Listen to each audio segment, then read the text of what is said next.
가운데 우리가 듣는 말씀 가운데 아니 우리가 하나님을 향하는 그 마음 가운데 함께하여 주시고 우리가 오늘 말씀에서 들을 하나님을 고파하고 하나님의 사랑을 갈망하고 하나님의 사랑을 원하는 그런 사람들이 될 수 있도록 우리를 붙잡아 주시옵소서. 감사드리며 예수님 이름으로 기도합니다. 아멘. 네. 네. 조금 잘렸다. 네. 선생님 이제 조금만 늘려주시겠어요? 내려가면 네, 조금만 늘려주시겠어요? 네. 전사님이 여기서 가져왔어요. 프리 바이블 이미지라는 데서 외국에서 가져왔어요. 여러분이 이해하기 쉬우라고 오늘은 그림으로 이야기할 거예요.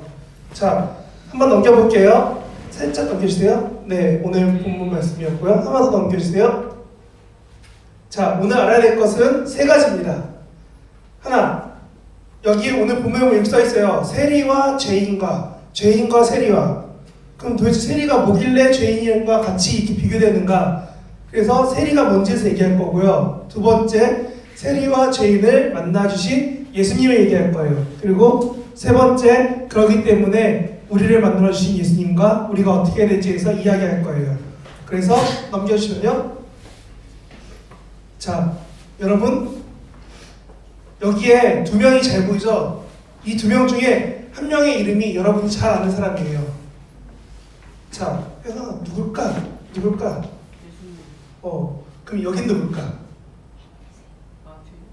오, 대단한데?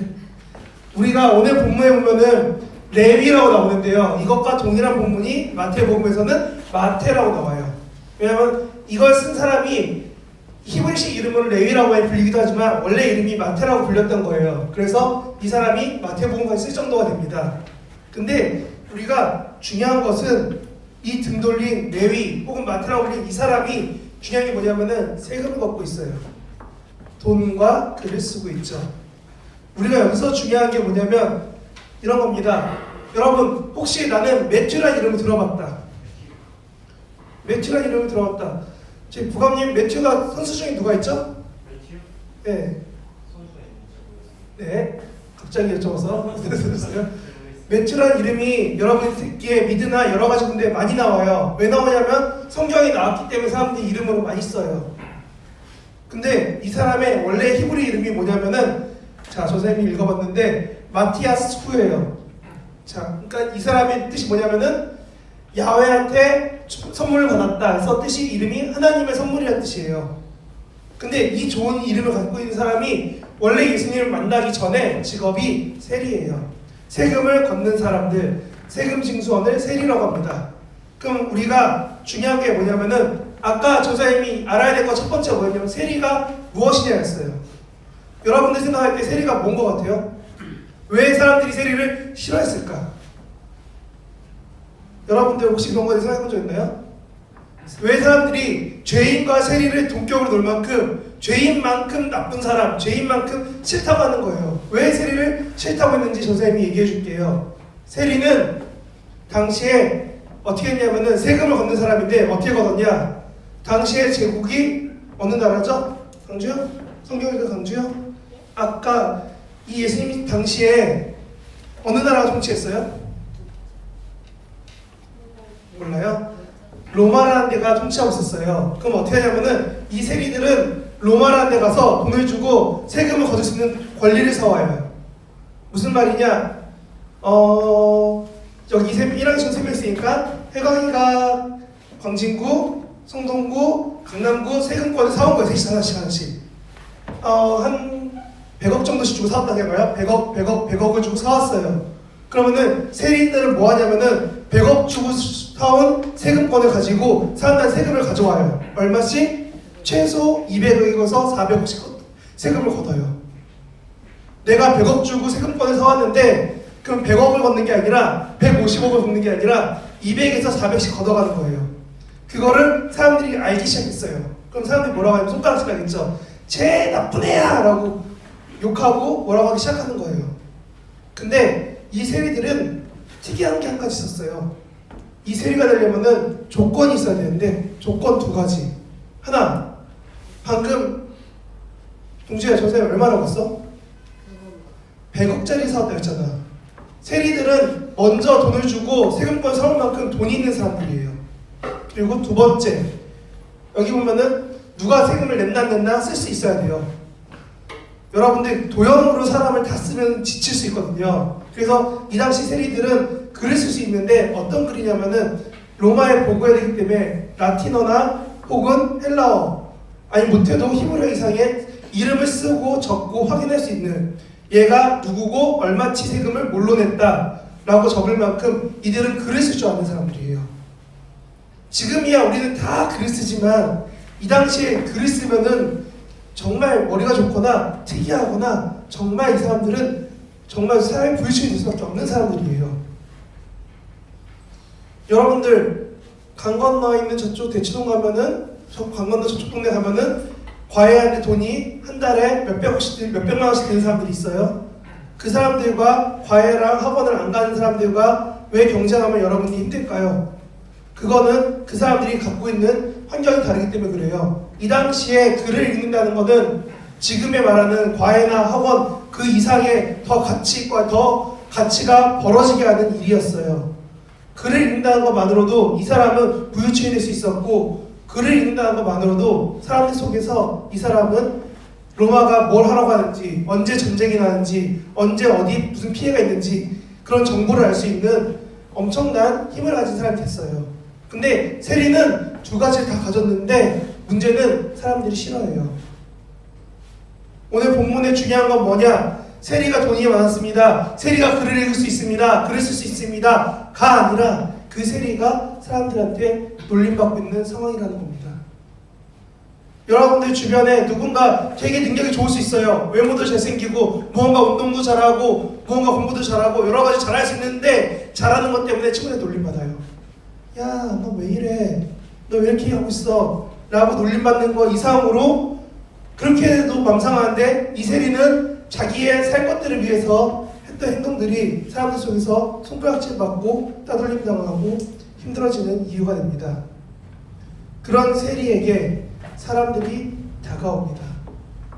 나 돈 없으니까 세금 좀 깎아주세요 하고 오는 게 아니라 예수님이 다가옵니다. 넘겨주세요.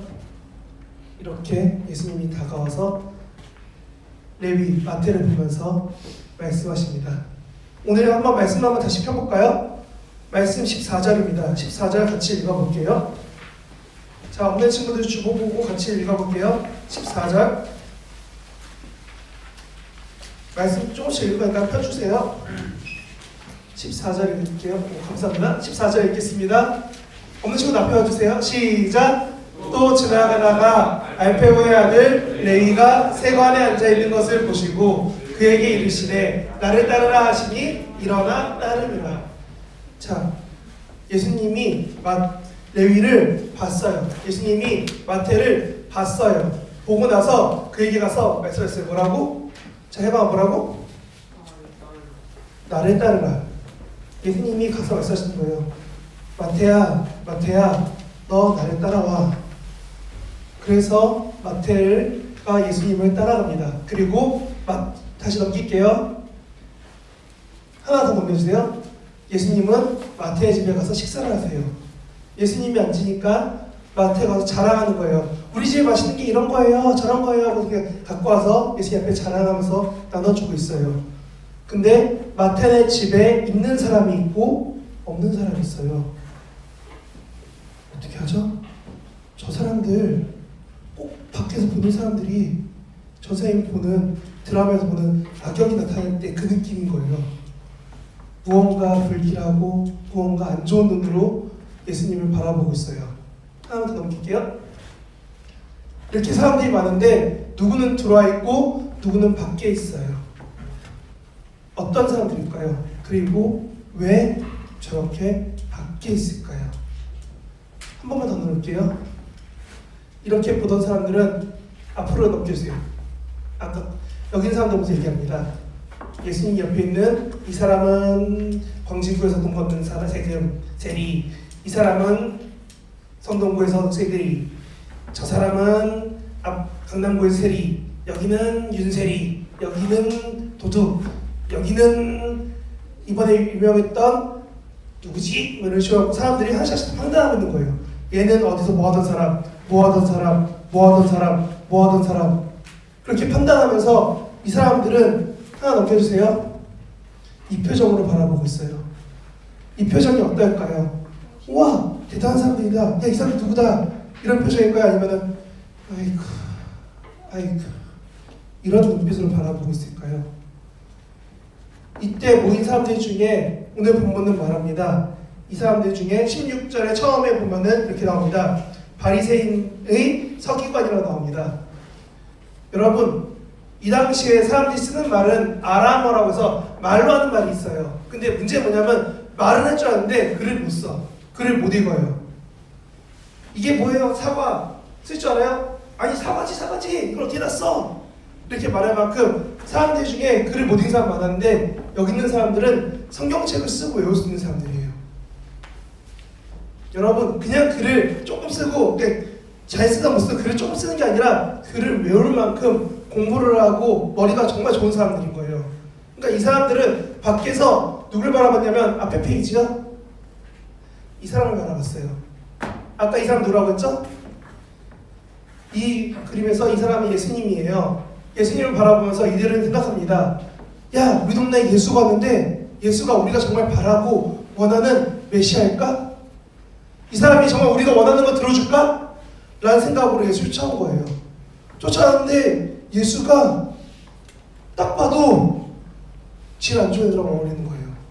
딱 봐도 여기 세리 죄인 다 안 좋은 애들 속에서 예수가 있는 거예요. 제자들과 함께. 이들의 머릿속에 예수는 한 번 더 넘겨서요.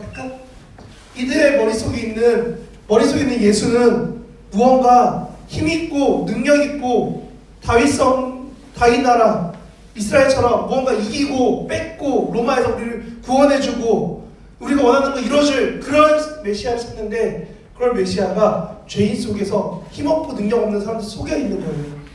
그래서 이들은 밖에서 어쩌면 이렇게 말했을지 몰라요. 에휴, 이런 사람이 예수라고 하면서 밖에서 비아냥거렸을지 몰라요. 그리고 자기들이 기다리던 메시아가 맞는지 아닌지 계속 가늠하고 있었을 거예요. 이 사람을 우리가 따라가도 될까 말까 될까 말까. 그래서 마가복음은 그리고 마태복음과 누가복음들 다들 이 사건을 성경책 앞에 두고 있습니다. 뭐라고 하냐면 이 당시만 해도 유대교 전체에서 예수님을 미워한 게 아니라 예수님을 따를까 말까 고민하던 그런 예수님이었다는 거예요. 그런데 막상 이때부터 해서 사람들 마음에 조금씩 불신이 생깁니다. 저 예수를 내가 믿으면 안 될 것 같은데 저 예수 왠지 못할 것 같아 라는 사람들 속에 불신이 조금씩 커져갑니다. 그리고 그래서 그들은 오늘 본문에 나오는 것처럼 다시금 제자들을 불러 말합니다. 같이 성경책 펴 있는 친구들 볼게요. 16절입니다. 16절 같이 읽어볼게요. 시작. 서기관들이 예수께서 죄인 및 세리들과 함께 잡수시는 것을 보고 그의 제자들에게 이르시되 어찌하여 세리 및 죄인들과 함께 먹는가? 여기도 나오죠. 세리와 죄인들. 세리를 얼마나 싫어했으면 세리를 딱 뺀 거예요. 죄인 중에서도. 왜? 얘는 정말 나쁜 애야. 마치 같은 죄인들, 같이 나쁜 사람들, 같이 잘못한 사람들 중에서 얘는 특별히 더 나빠라고 말하는 것처럼 이들은 생각했다는 거예요. 뭐라고? 세리는 나쁜 사람. 근데 그래서 얘들이 이거를 제자들한테 말합니다. 왜냐면 예수가 직접 말하기에는 자기도 부끄럽고 힘든 거예요. 사람들 한가운데 있는 예수를 불러다가 어이 예수 나와봐, 야 예수야 이게 뭐야 라고 말하기엔 너무 부끄러운 거예요. 그래서 오늘 본문처럼 제자들에게 그 말을 하는데 넘겨주세요. 그림으로 이들이 한 번 더 제자들에게 말합니다. 야, 이 예수가 왜 이런 거 하고 있어? 라고 말하는 거를 하필이면 여기 있는 예수님이 들으셨어요. 그래서 한 번 더 넘길게요. 예수님이 다시금 나와서 이야기합니다. 그게 오늘 17절 이야기입니다. 이 사람들은 16절처럼 말합니다. 왜 이들과 어울리지 말아야 될 이 사람들과 예수님이 함께 있냐고 했을 때 17절에 예수님은 그걸 들으시고 그들에게 말씀하십니다. 뭐라고 하면 나는 이들을 위해서 왔노라 라고 하십니다. 전사님이 헬라어를 찾아보니까 여기에서 특이한 것 중 하나가 이것이 있었습니다. 여기서 말하는 병든 자가 무언가 아픈 사람이 아니라 무언가 약하고 잘못되고 힘이 없는 그런 부족한 사람들을, 영어로 말했을 때 워롱처럼 잘못된 것들을, 그런 사람들을 성경에서 여기서 병든 자라고 번역한 거예요. 단지 육체적으로 무언가 병이 있어서 사회적 활동 못하는 사람들, 혹은 그게 심해서 장애가 있는 사람들, 혹은 그렇게 사회적으로 약자가 되어버린 사람들, 혹은 힘이 없는 사람들, 무언가 가난이나 여러 가지로 아파하는 사람들에게 예수님이 필요해서 오셨다는 말이 헬라어로 써 있었어요. 우리는 죄인들과 함께 있었기 때문에 죄인들에게 오셨다라고 생각했는데, 그냥 죄인이 아니라 무언가 필요하고 무언가 고쳐져야 되고 무언가 회복되어야 될 사람들을 위해서 예수님이 오셨다라고 말씀하고 있다는 거예요. 한번 더 넘겨주세요. 그래서 예수님이 이들에게 말합니다. 나는 건강한 사람들이 의사가 필요 없듯이 나는 아프고 힘들고 연약한 사람들을 위해 왔다. 나는 의롭게 하나님의 말씀을 잘 듣는 사람들을 위해서 온 것이 아니라 하나님 말씀 잘 못 듣는 악한 사람들, 잘못된 사람들을 위해서 왔다라고 말씀하십니다. 어쩌면은 오늘 말씀이 가장 중요한 것 중 하나는 여러분들 누구에게 예수님 오시냐는 겁니다. 나는 의롭고 괜찮아요, 난 건강해서 병원 안 가도 돼요 하는 사람들에게 예수님이 찾아오신 것이 아니라 마음 아프고 힘들어하는 사람, 그것이 육체적으로든 심리적으로든 어느 상황이 될지라도 여러분이 필요하다 느낄 때 예수님께서 오셨다는 겁니다. 그것이 내 욕심과 내 생각이 아니라 하나님의 사랑, 하나님의 필요가 필요한 사람들에게 오셨다는 것이지요. 오늘 이 그림에서 참 중요한 것이 이 그림입니다. 집 밖에도 예수님이 있고 아까 그림처럼 집 안에도 예수님이 계셨습니다. 하지만 사람들은 집 밖에 있는 사람, 집 안에 있는 사람들로 나눠집니다. 예수님은 둘 다 만났지만 결국 예수님의 필요를 느꼈던 사람들은 집 안에 있는 사람들입니다. 여러분은 집 밖에 있을까요? 집 안에 있을까요? 집 밖에서 내 욕심과 내 바람대로 예수님이, 하나님이 이루어지길 원하는 그런 사람들인가요? 아니면 집 안에서 내 삶이 너무 힘들어서 잠시라도 쉬길 원하는 이들의 아픈 마음처럼 내 마음에 하나님을 향한 사랑이 필요하다고 말하는 그런 사람일까요? 오늘 본문은 그렇기 때문에 예수님이 어떠한 사람인지 보여주십니다. 한 번 더 넘길게요. 이렇게 오늘 본문의 마지막은 두 사람의 대차고 말합니다.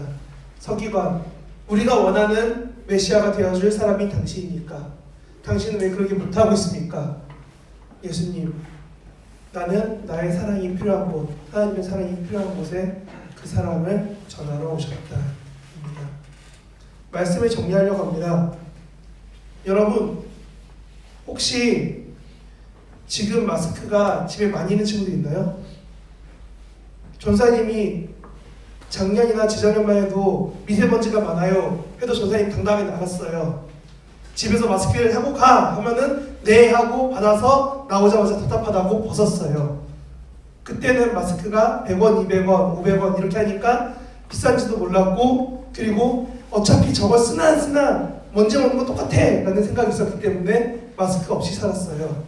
근데 지금 마스크가 얼마죠? 그리고 지금 다들 그걸 구한다고 많이 돌아다니고 있어요. 제가 아는 어떤 사람은 이렇게 말합니다. 맘카페에 글이 올라오면은 몇 분 안에 사라집니다. 마스크를 사려고 링크가 떴는데 눌러보니까 매진됐대요. 전사님도 이런 상황인지 몰랐는데 동생이 게시글을 올렸어요. 가족방에다가 지금 뭐 공용 쇼핑에서 마스크가 판매된대요. 사세요 하고 들어가서 사이트를 갔더니 매진. 전화를 하라고 해서 전화를 했더니 전화를 안 받아요. ARS를 하는데 ARS가 안 받아요. 하도 전화가 많이 와서 전화를 안 받아요. 지금 현재 마스크가 여러분들한테 왜 필요할까요? 그리고 왜 없으면 밖을 못 돌아다닐까요? 전사님은 지금 상황이 어쩌면은 이 그림과 동일한 것 같아요. 이 사람들은 지금 우리가 마스크를 찾듯이 하나님을 찾았어요. 하나님의 사랑이 필요하다고 구했어요. 하지만 누군가는 그 사랑보다 자기 욕심, 자기 편한 걸 찾아갔죠. 여러분들 삶에서 어떤 삶을 살고 있나요? 여러분 삶에서 어떤 예배를 하고 있나요? 마스크 없이 다니면 이상하게 바라보듯이 여러분 삶이 하나님이 없고 교회가 없고 예수님이 없고 내 삶에 신앙이 없는 것 때문에 친구들이 이상한 눈으로 바라보나요? 아니면 없는 게 당연하다고 바라보나요? 내 삶에서 하나님을 향한 갈망이 없는데 바람이 없는데 과연 나는 이 안에 머무를 수 있을까요? 오늘 본문은 여러분에게 마스크가 필요한 것처럼 예수님이 항상 곁에 있어야 된다고 말을 합니다. 그리고 그 본문은 뜻대로 살아가는 사람이냐 아니냐는 결국 여러분의 뜻입니다. 여러분의 선택입니다. 여러분 지금 어디 계시나요? 지금 여기서 예배하든지 혹은 이따가 이거를 영상으로 보면서 예배하든지 아니면은 다른 곳에서 같이 예배하고 있든지 어느 장소가 중요한 것이 아니라 내가 어디에 있느냐 그게 더 중요합니다. 여러분 어느 곳에 있을지 결정하시고 선택하면서 살아갈 수 있는 아니 어느 곳에 있더라도 하나님만 바라보면서 살아가는 저와 여러분이 되기 원합니다. 기도하겠습니다. 하나님 우리 중등부 가운데 어느 곳에 있든지 어떠한 상황이든지 이 그림처럼 예수님을 잊지 않게 하여 주시옵소서. 우리가 어떠한 상황에 처할지라도 하나님께서 주시는 그 사랑, 하나님께서 보여주신 그 사랑을 기대하고 바라보고 향하며 정말 배고파하듯이 갈망하듯이 우리가 하나님의 사랑만을 원하며 살 수 있도록 우리 마음 가운데, 우리 상황 가운데, 우리의 삶의 선택 가운데 함께하여 주시옵소서. 우리의 예배가, 우리의 찬양이, 우리의 언제나 하나님 향하는 그 마음이 하나님만 바라보고 하나님만 향하고 하나님만 꿈꾸며 살겠습니다. 우리와 영원히 함께하여 주시옵소서. 감사드리며 이 모든 것 예수님의 이름으로 기도합니다. 네.